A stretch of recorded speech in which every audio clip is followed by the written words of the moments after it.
purpose a couple times, different movies and TV shows and stuff, but never on accident. Here on our right-hand side, you guys see right here where it says RPM Seafood here at the bottom. This is the American Bar Association Tower, designed in 1984 by principal architect Bruce Graham. A 32-story office tower with 2 restaurants here at the bottom.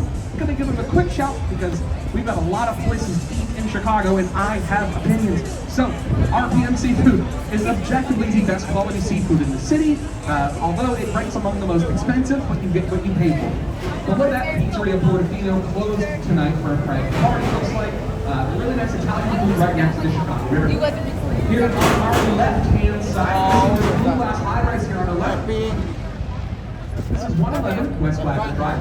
You can see 4 windows in from the left. You see going up, ascending on the left side, more transparent panel glass, and it makes a hallway around the center.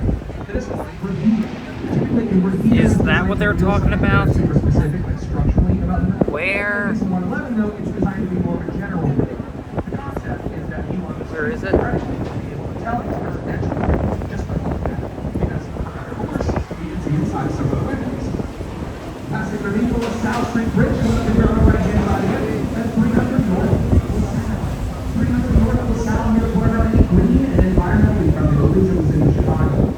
It is a 72-story platinum LEED certified high-rise, which is a lot of letters and a big deal. So LEED is LEED, the Leadership in Energy and Environmental Design. Platinum is the highest certification you can achieve, and they don't just hand that out to anyone. It gets that way because of how it cools the building off.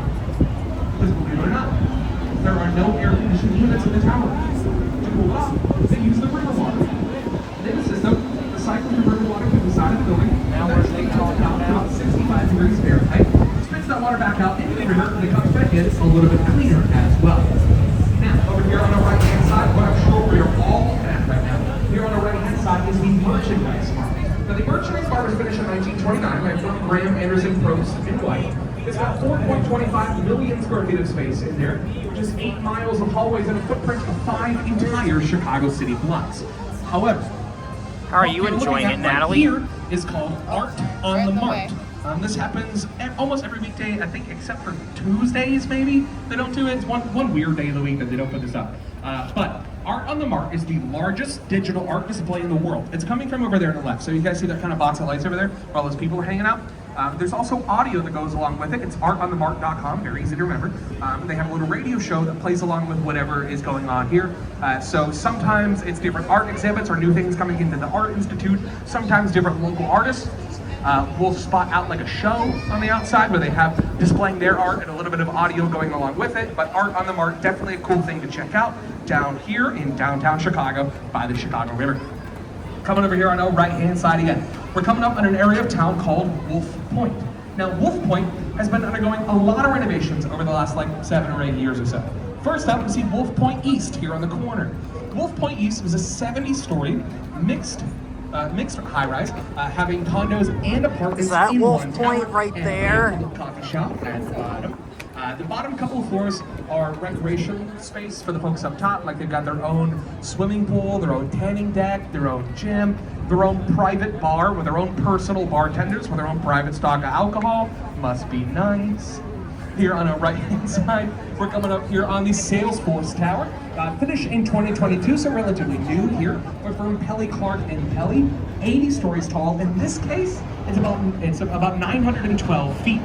All office space. The Salesforce company, the namesake of the tower, they're not located in all of the building, but to their credit, they are in most of it. We are getting ready to head down the north branch of the Chicago River. As we do, let's take a look here on the left-hand side. So first up, we're going to see here with the archway at the base and the curved blue glass facade facing out towards the city like that, that is River Point, another one of our green buildings, made out of 60% recycled materials. Just edging it over to get that 60% recycled materials, which gives it a platinum LEED certification. Over here on the left-hand side, you guys see with the curved face coming up ahead here, these are called the Residences at River Bend. It's got the blue curved light at the top. Designed in 2001 by architect James DeStefano. You got townhomes at the bottom, condos at the top. The entry points for all of the units here are, from our perspective, behind it, on the other side of it, which was at first to give them an amazing view of the city, which was an amazing view. Was being the key word until 2015. when Wolf Point West here on the right-hand side comes up right in its front lawn and takes the view for its own.